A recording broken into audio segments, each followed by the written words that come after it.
오늘 이 자리에 예배하러 오신 저와 여러분은 거의 대부분 자식이면서 부모입니다. 저도 마찬가지죠. 자식과 부모는 어떤 차이가 있을까 생각해 보니까 자식은요, 부모가 10가지를 해주다가 하나를 못 해주면 그것 때문에 등을 돌려요. 이게 자식이야. 내가 자식이자 부모가 있다 보니까 부모는 자식이 10가지가 못마땅해도 하나를 잘하면 그 고마움에 평생 자식 바라보고 사는 것 같아요. 그래서 옛 선조들 말이 틀린 말이 거의 없는데, 한 부모는 10자식을 거두어도 10자식은 한 부모를 못 거둔다. 그런 말이 있습니다. 우리 기독교인들은 이 효의 문제를 지나치게 도덕적 문제로 접근을 합니다. 그러다 보니 너무 믿음이 좋다 보니까 도덕보다 믿음을 우리가 우선시 생각하다 보니까 수직적 관계만 소중히 생각하다 보니 효를 두 번째로 생각하는 경우들이 많더라는 거예요. 자, 십계명을 여러분 아시는데 십계명을 조금만 주의 있게 보면 하나님과의 계명 그리고 사람과의 계명 두 구조로 되어 있다는 걸 알 수 있습니다. 다른 신을 섬기지 마라. 우상을 만들어 숭배하지 말아라. 내 이름을 망령되이 일컬지 말아라. 그리고 안식일을 기억하여 거룩히 지키라. 이 네 가지가 일명 대신계명이라 합니다. 하나님께 대한 계명이다. 다섯 번째부터 10번째까지 6개의 계명은 대인계명입니다. 그 첫째가 네 부모를 공경하랍니다. 그 다음에 살인하지 말라. 그 다음에 도적질하지 마라. 간음하지 마라. 네 이웃에 대하여 거짓 증거하지 마라. 그리고 네 이웃의 것을 탐내지 마라. 이 십계명을 보면요, 큰 것에서부터 작은 것으로, 중요한 것에부터 조금 덜 중요한 것으로 이렇게 내려온다는 걸 알 수 있어요. 무슨 뜻이냐면, 다른 우상을 섬기고 숭배하는 것은 안식일을 범하는 것도 큰 죄지만 우상 숭배하는 게 더 엄중한 걸로 하나님은 생각하세요. 그러니까 그걸 먼저 내건 거예요. 그러면 대인 관계 속에서, 사람의 관계 속에서 엄한 명령 중에 가장 주님께서 크게 생각하는 명령은 부모에게 효하라는 거예요. 자, 도적질하는 것보다 더 나쁜 것은 간음하는 거예요. 이제 십계명대로 보면 간음하는 것이 나쁜 것이지만 남을 죽이는 것보다는 좀 나아. 그래서 그 다음에 6번째가 살인하지 말라는 거예요. 살인하는 것보다 더 큰 죄는 부모를 공경하지 않는 것이라는 거예요. 그래서 우리가 어떤 사람을 지칭할 때 저 사람은 믿음이 좋은데 거짓말한다. 그럼 믿음 안 좋은 거지요. 저 사람 믿음은 좋은데 거짓말을 잘해. 저 사람 믿음이 좋은데 바람 피워. 그건 믿음 없는 거지요. 저 사람 믿음은 좋은데 우상 숭배해. 점쟁이를 끼고 살아. 그건 믿음 없는 거지요. 같은 말로 저 사람은 믿음은 좋은데 부모한테 막대해. 시부모를 안 봐. 그러면 그 사람은 믿음이 안 좋은 거라는 거예요. 안 좋은 거다. 그런 뜻이에요. 오늘 본문에 가련한 여인의 이야기가 나옵니다. 나옴이라고 하는 여인은 원래 고향이 유대 땅 베들레헴이었습니다. 흉년이 돼서 살 수가 없어요. 그래서 남편을 따라 이방 땅에 이주해서 살러 갔습니다. 얼마나 운명이 기구한지 거기서 남편 잃었습니다. 거기서 두 아들 먼저 앞세웠습니다. 덩그러니 한 집안에 여인 셋만 남았습니다. 거기서도 살 수가 없어서 죽더라도 고향 땅에 가서 죽겠다 각오하고 돌아오려는데 이방 여인 두 며느리한테 미안해서 가잔소리 못하는 거지요. 가라. 그랬더니 한 며느리는 울면서 떠나갔습니다. 근데 마지막까지 남아있는 며느리가 있었습니다. 그의 이름이 룻입니다. 자, 이 룻이 그의 시어머니 나오미에게 어떤 고백을 하는지 한번 보시기 바랍니다. 16절 봅시다. 시작. 내게 어머니를 떠나며 어머니를 따르지 말고 돌아가라. 강권하지 마옵소서. 어머니께서 가시는 곳에 나도 가고 어머니께서 머무시는 곳에서 나도 머물겠나이다. 어머니의 백성이 나의 백성이 되고 어머니의 하나님이 나의 하나님이 되시리니. 나오미는요, 아무것도 없어요. 자식, 재산, 미래 아무것도 없는 사람이에요. 근데 이 고백을 들어보면 나오미라고 하는 이 시어머니는 결코 실패한 인생이 아니에요. 며느리에게 인정을 받았어요. 어머니 가는 곳에 나는 어디든지 갑니다. 부탁하는데 나를 떠나라고만 하지 마십시오. 어머니의 하나님이 나의 하나님입니다. 이 말이 무슨 말이냐? 어머니가 믿는 하나님, 어머니가 하나님을 어떻게 믿는지를 보고 나는 하나님을 만났습니다. 그런 뜻이거든요. 어머니가 하나님을 섬기는 걸 보고 나는 이방 여인이고 우상 숭배하는 여인이었는데 그 하나님을 어머니를 통해서 만났습니다. 이제 그 하나님이 나의 하나님입니다. 내가 어디로 갑니까? 어머니 묻히시는 곳에 나 묻습니다. 어머니 죽으시는 곳에 나 죽을 테니까 제발 가라고만 하지 마십시오. 이렇게 이야기했어요. 이렇게 말하니 더 이상 보낼 수가 없는 것이죠. 자, 이 시대를 보십시오. 어린이날 없어도 돼요, 이제. 왜냐하면 365일이 어린이날이야. 그잖아요. 우리는 옛날에 보면 어린이날 탕수육 먹었다고. 나 말고 우리 옆집에. 나는 뭐 구경만 했고. 요새는 날마다 탕수육 먹을 수 있어요. 날마다 치킨 먹어. 밥 먹고 또 치킨 시켜주라면 또 먹어야 돼. 밤 11시. 그것도 시시한 건 먹지도 않아. 메이커 먹어야지. 그러니까 날마다 어린이날이야. 어버이날 식사하러 갑시다. 그래 놓고 지 새끼 먹고 싶은 대로 모시고 가. 피자. 갓뻣뻣한 밀가루 그거 억지로 삼키느라고 죽을 뻔해. 그리고 집에 가서 된장국 다시 끓여 먹어야 돼. 그래도 그 마음 고맙다고 웃어주는 거죠. 그러니까 요새는 어버이날이 매달 한 번씩 있어야 한다고 봐요. 1일날. 어린이날은 없어도 되고. 어째서 이렇게 됐지요? 어째서? 그리스도인들이 얼마나 많아요. 그리스도인들만 효를 잘해도 이 세상은 효도하는 사람들이 될 거예요. 영향이 생겨서. 근데 예수 믿는 사람이 세상 사람들과 다를 바 없이 똑같이 살아가는 것 중에 하나가 시어머니 부모를 대하는 자세도 내가 볼 때는 별 차이가 없어요. 이 시대를 보십시오. 질서가 없고 어른이 없습니다. 모든 것이 거꾸로입니다.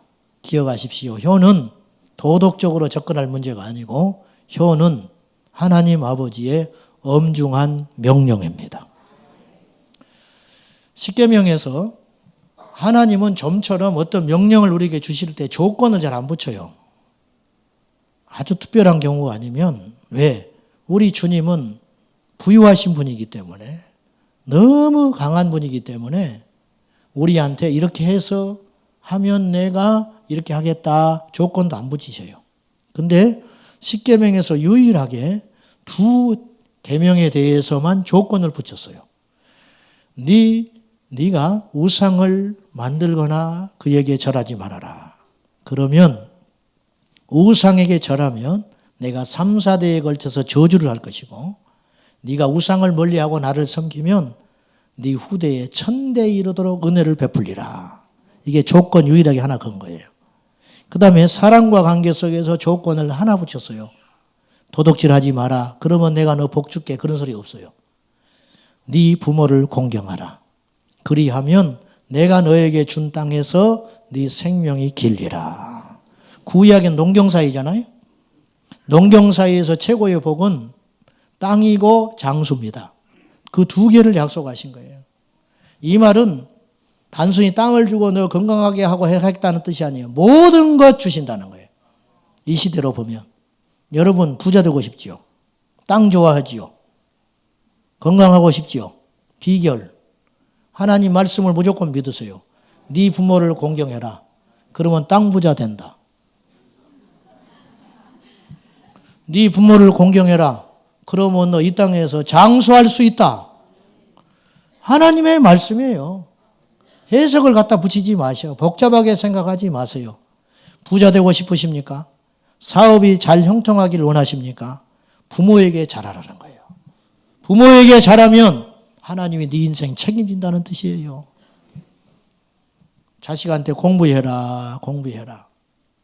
누구를 위해서 공부하는 거예요? 부모를 위해서 공부해 주는 게 아니잖아요. 그 본인을 위해서 공부하는 거잖아요.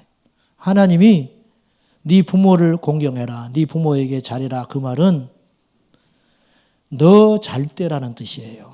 내가 너에게 복을 주려고 그래. 장수의 복, 땅의 복. 근데 복을 주려면은 조건이 있어야지. 그 조건 하나 보겠다는 거예요. 네가 부모에게 어떻게 하는가를 내가 지켜보고 있다가 네가 복 받을 놈인가 판단해서 주겠다. 그 뜻 아닙니까? 하나를 보면 열을 안다고 그래요. 그 하나가 뭘까? 그 하나가 뭐냐면 부모를 대하는 자세. 그것만 되면 그 사람 볼 것 없다는 거예요. 저희는 이제 할아버지 할머니를 모시고 살진 않았어요. 저희 아버님이 장손이 아니었기 때문에. 초등학교 친한 친구 집에 가서 내가 어릴 적에 어린 마음인데 이 집은 대단하구나 느낀 것이 하나 있었어요. 가난해요. 아주 가난해. 처갓집이었어. 그 집에 갔는데 이 집이 형제가 4형제야. 그 좁은 집에서 4형제, 부모님 그리고 홀로 된 할머니 모시고 사는 집이었어. 그건 알고 있어요. 한 동네니까. 그 집에 갈 기회가 있어서 가보고 내가 깜짝 놀랐어. 어릴 때. 어디 가든지 안방이 제일 커요. 옛날에 안방이 제일 커. 거실이 없으니까 처갓집에. 그 안방 넓은 집에 넓은 방에 그 집에서는 넓은 거야 제일. 그 안방에서 할머니가 사시더라고. 그럼 그 아버지도 연세가 제법 많은 나이예요. 근데 할머니를 안방에 모셨어. 그리고 작은 새방에 식구들이 옹기종기 살았어요. 나는 그거 하나 보고 이 집은 대단한 집이다. 이 친구 무서운 놈이다. 이걸 보고 자란 사람은 세상을 허투루 살지 않겠구나. 내가 그걸 봤어요. 핵가족 시대가 되면서 우리는 굉장히 중요한 가치들을 많이 잃어버렸어요. 여기 부모님 모시고 사는 분들 계시죠? 저는 그것만으로 여러분은 마땅히 박수 받아야 한다고 생각합니다. 그리고 여러분 자식들에게 어마어마한 영적인 걸 보여주고 있는 거예요. 자, 목회자 집안에서 목회자가 많이 납니다. 보면요. 교육자 집안에서 교육자가 많이 납니다. 공무원 집안에서 공무원이 많이 나와. 효자 집안에서 효자가 나오는 거예요. 여러분들이 자식에게 나중에 큰 효를 받고 싶거든 여러분 부모에게 잘하면 돼요. 그걸 번다고 말이에요. 번다. 룻은 성공하기 위해서 시어머니를 따라간 게 아니에요. 이렇게 하면 내가 복을 받겠다 싶어서 따라간 게 아니에요. 오직 한 가지 일념. 시어머니와의 의리를 지키기 위해서. 저 나이 많은 불쌍한 자식 둘 앞세우고 남편 잃어버린 저 시어머니를 차마 등질 수 없어서 무조건 그 시어머니 따라갔는데 뜻밖의 복을 받았습니다. 보아스를 만나서 오벳을 낳게 됐는데 그 오벳이 다윗의 할아버지예요. 그래서 이 룻이라는 여인은 어마어마한 이 땅의 복뿐만 아니라 영적인 복을 받았는데 예수님 마태복음 1장의 족보에 들어가는 5 여인 중에 한 여인이 됐다는 거예요. 이게 뭐냐? 효를 해서 받은 복이라. 효를 해서 받은 복이잖아요. 기도를 많이 해서 받은 복이 아니에요. 예배를 많이 드려서 받은 복이 아니잖아요. 시어머니를 따라간 그 효의 복이 이처럼 많은 큰 열매를 맺게 되었더라. 그런 말입니다. 최고의 효는 뭐냐?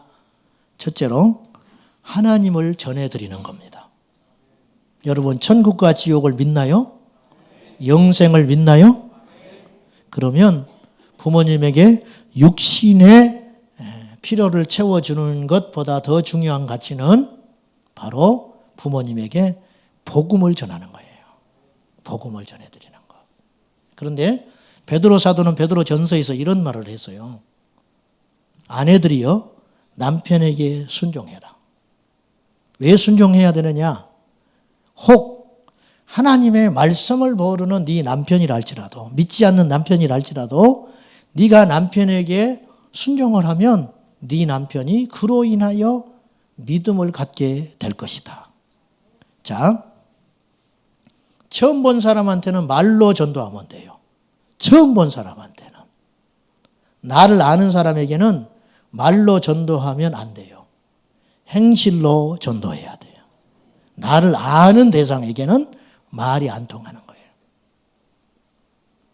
여러분 남편이 예수 믿기를 바라지요. 그렇죠? 그래서 주일날 아침마다 요리조리 예배 안 드리고 믿지 않으려고 하는 남편을 보면 이 마귀 자식아 너 언제까지 이 땅으로 살래? 막 그런 게 막 치밀어 오르죠. 그 남편이 예수 잘 믿기를 바라지요. 예수 믿기를 원하시죠. 비결이 하나 있어요. 시부모에게 잘하면 남편은 졸졸졸 따라와요. 자, 사람은 응어리라는 게 있어요. 응어리.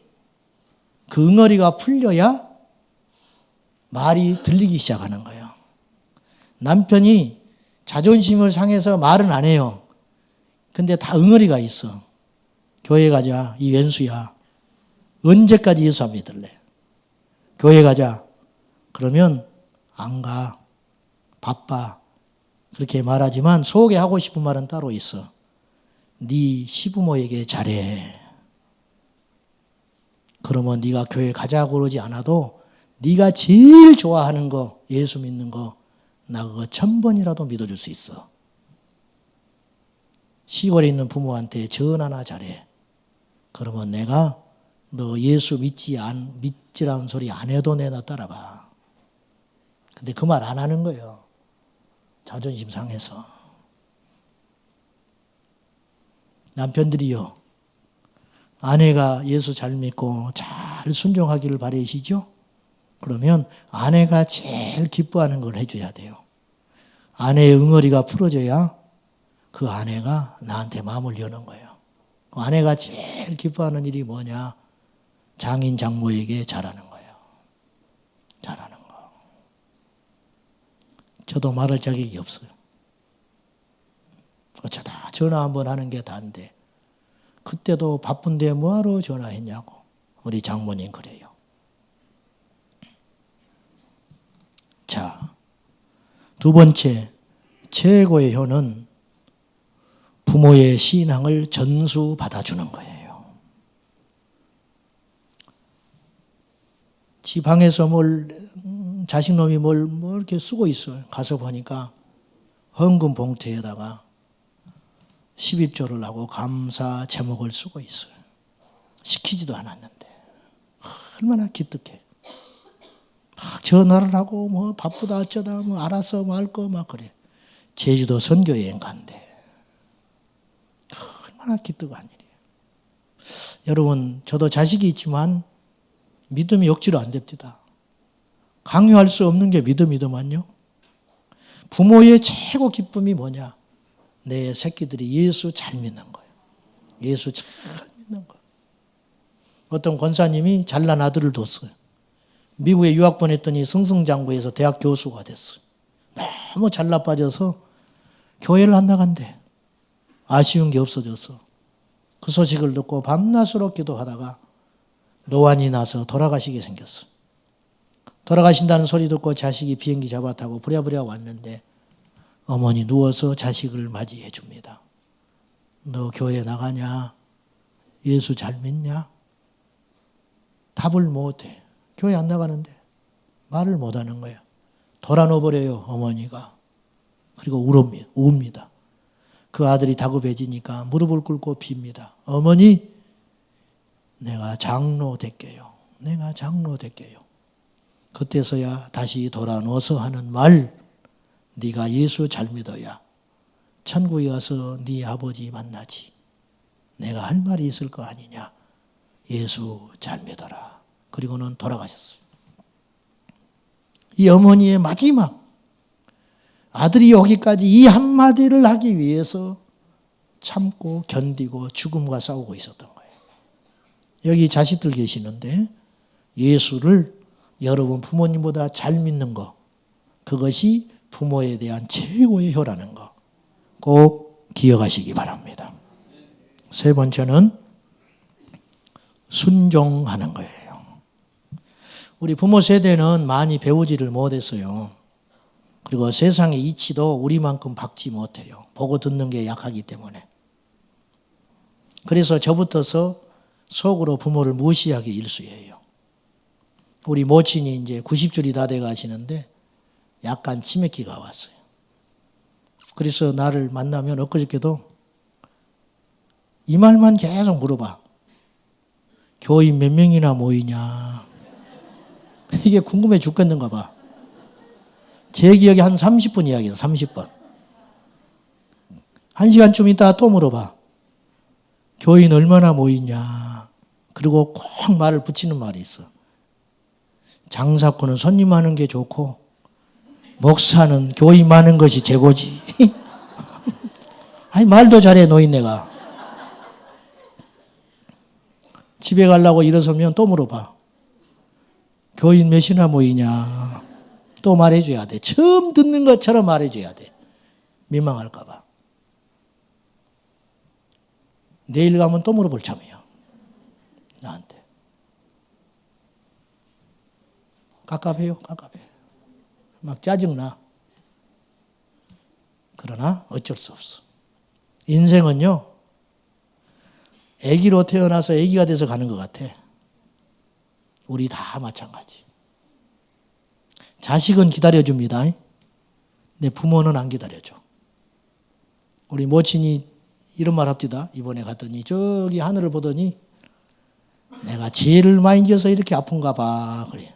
무슨 죄를 많이 졌어? 그랬더니 자기 어릴 적에 읍내로 학교를 다녔어요. 아침마다 할머니가 밥을 차려줬어. 근데 뭐하러 밥을 차리냐고 아침 잠은 많지 일어나기 싫은데 깨워서 밥 차려서 밥 먹으라 하니까 짜증을 그렇게 많이 냈대. 뭐하러 밥 차려놓냐고. 안 먹고 가면 한 숟갈이라도 먹기 위해서 그 다음날은 물을 말아놨다가 그 다음날은 또 다른 국을 끓여놨다가 근데 고맙다는 소리를 한 번도 안 했고 가슴에 모지라는 소리만 했대. 못지라는 소리만. 뭐하러 밥을 해놨냐고. 그 죄값을 지금 받는데 자기가. 그 죄값 받는 것 같다고. 그렇게 이야기해요. 이제 후회해도 늦지. 그 할머니 안 계시는데. 안 계시는데. 화목하기로 유명한 소문난 가정이 있었대요. 너무 부러운 거예요. 그 친구가 찾아갔어. 보소. 자네나 나나 없이 사는 건 똑같은데 우리 집은 왜 지옥 같고 자네 집은 천국 같은가? 왜 이렇게 웃음꽃이 피고 활기가 넘치는가? 비결이 뭔가? 그랬더니 대답은 안 하고 이 친구가 큰놈 이리 와라 그랬어요. 예 아버지 그러고 쫓아갔어. 감 좀 따오거라 감. 그때가 언제냐? 6월달이요. 감이 손톱만하게 파랗게 열릴 때야. 그걸 강주리를 들고 가서 감을 따더라는 거예요. 이 사람이 미쳤나 속으로. 둘째 놈 어딨냐 빨리 와라 그랬더니 예 아버지 그러고 쫓아왔어. 외양간에 소 풀어다가 지붕에다 좀 올려놔라 그래요. 그랬더니 둘째 놈은 예 아버지 그러더니 사다리를 지붕에 놓고 소를 올리려고 하기 시작했어. 알았네. 자네 집이 왜 이렇게 화목한지 알았네. 이렇게 자식들이 아버지의 말을 무섭게 생각하는구만. 알았네. 그리고 돌아갔다는 거야. 북한 선교 대부인 모퉁이돌 선교의 이상 목사님 아시죠? 제가 자주 말해서. 이분이 7살 때 엄마 손에 붙잡혀서 피난 내려왔습니다. 제주도에 피난 내려와가지고 성경을 2번 읽었대요. 7살 때. 할 일이 없어서 성경 읽었대 2번. 자기는. 2번 읽고 났더니 어머니가 부르더니 너는 목사 되라. 예 어머니. 나중에 소련 가라. 예 어머니. 중공도 가라. 옛날엔 중공이라고 그래요. 예 북한 가라. 예 어머니. 북한 가서 거기서 죽어라. 예 어머니. 자기 자식대로 죽으란 사람이 어디가 있어. 예 어머니. 북한에를 가려면 당시에 미국 국적 따야 했어요. 지금도 미국 가기가 만만치 않은데 그 당시 미국을 가려고 돈을 모아서 브로커를 세워서 미국을 보내려고 하는데 자기 남편은 미국을 가게 됐어요. 남편 목사는. 근데 아들 이삭은 폐결핵이 발견돼서 못 갔어요. 남편만 흘러당 가버린 거예요. 그래가지고 이삭 목사님 18살, 12살 동생, 7살 동생, 그리고 마지막 막내를 출산하고 아비도 없는데 동생 셋 남겨놓고 어머니가 5일 만에 출산하고 의사 좀 불러와라. 예 어머니 의사 모시고 왔는데 죽어가 어머니가. 2마디 했어요. 아들아 예 어머니 목사 되라. 예 어머니 나는 고향 갈란다. 그리고 딱 돌아가셔 버렸어. 피 묻은 동생 5일 된 자식 남겨놓고 미안하단 말 없이 울지도 않고 천국에 가버렸어요. 그 핏덩어리 업고 젖동량시켜서 키웠어요. 이상 목사님이. 폐일은 하고 이 이야기 자기 간증을 미국 교회에서 했어요. 이분이 예 어머니. 이 설교가 한 청년에게 꽂혔어. 저는 그렇게 생각해요. 설교는 하나님이 한 사람을 위해서 주시는 거야. 저는 오늘 그 한 사람이 여러분이 됐으면 좋겠어요. 그 한 사람이 청년 하나가 팍 말씀에 꽂혀버린 거예요. 심장에. 예 어머니. 평생 내가 부모를 거역하지 않으리라. 결심한 거예요. 그 다음날 미국에 있는 이 딸에게 한국에 있는 아버지가 전화가 온 거예요. 잘 있냐? 예. 난데없이 이렇게 이야기했어요. 출근은 잘하고? 예. 내일 일찍 출근해라. 평소 같으면 왜요? 그죠? 아버지가 뭘 알아 나를. 미국 사정을 어떻게 알고. 한국에 있는 같이 사는 아버지가 말을 해도 이해가 안 가는데 한국에 사는 아버지가 난데없이 전화해서 내일 출근 일찍 해라는 거예요. 왜요라고 안 했어. 예 아버지. 약속했으니까 그 다음날 아침에 일찍 출근한 거예요. 이 자매가 어디 근무했냐면 미국 쌍둥이 빌딩에 근무했어요. 너무 일찍 가가지고 사무실에 문이 안 열어졌어요. 그래서 쌍둥이 빌딩 앞에서 모닝커피를 먹고 있었어요. 문 열기를 기다리면서. 그 순간 천둥 치는 소리가 들리더니 쌍둥이 빌딩이 폭삭 무너져 버렸어요. 9.11 테러. 예 아버지가 이분의 인생을 살렸어요. 한번 따라해 봐요. 예 어머니. 예 아버지. 그 한마디가 나를 살렸다. 사랑하는 여러분, 하나님 말씀대로 살면 빛이 임합니다. 하나님 말씀에 순종하면 길이 열려요. 광야에서 길을 내는 분이 우리 하나님이요. 사막에서 물을 주시는 분이 우리 하나님이요. 사방이 막혔는데 원수의 목전에서 상을 주시는 분이 우리 하나님이에요. 그 하나님의 명령이 여기 있으니 네 부모를 공경하라. 전성적으로 안 되는 사람이 있어요. 다정다감하지 않아. 훈련하세요. 안 되지만 억지로 우리가 말씀 지키듯이 안 되지만 억지로 부모에게 효를 다하라 그 말이에요. 자, 안부전화 잘 드리고 용돈 아껴서 잘 드리고 형제간에 우애 있게 지나고 예수 잘 믿으세요. 여러분 부모 목욕시켜 드려봤어요? 개는 왜 목욕시켜? 부모 모시고 미장원 가보셨어? 개는 왜 3개월에 한 번씩 몇만 원씩 들여서 이발시켜줘? 부모님 예방접종 시켜봤어요? 독감, 감기 예방접종 시켜줘 봤어요? 왜 때 지나면 개 쫄랑쫄랑 데리고 가가지고 예방접종 왜 해줘? 그래서 개를 키우지 말라는 거예요, 내 말이. 개에게 하는 거 절반은 바르지도 않아. 10분의 1만 하셔. 그러면 여러분 부모가 어떤 강팍한 부모도 예수 믿게 돼 있어요. 말씀 맺으랍니다. 입으로만 전하지 말고 행실로 부모와 시부모에게 복음을 전하세요. 효를 하면 부모가 기뻐하는 것 이상 우리들이 복을 받습니다. 기도합시다. 하나님, 말씀대로 순종하는 것이 훌륭한 성도입니다. 부모의 말에 순종하는 것이 효자입니다.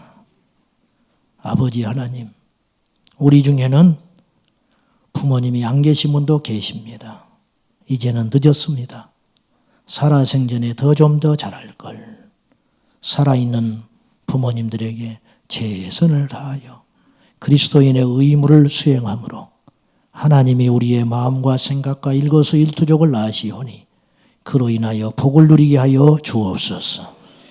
주님, 이 땅에 그리스도인들이 효를 다하면 이 땅은 복음화가 될 것입니다. 이 땅에 그리스도인들이 효를 다하면 믿지 않는 자들이 우리를 손가락질하지 않을 것입니다. 정신을 차리고 말씀에 순종하여 우리 부모님들에게 최선을 다할 수 있도록 도와주옵소서. 예수님의 이름으로 기도하옵나이다. 아멘.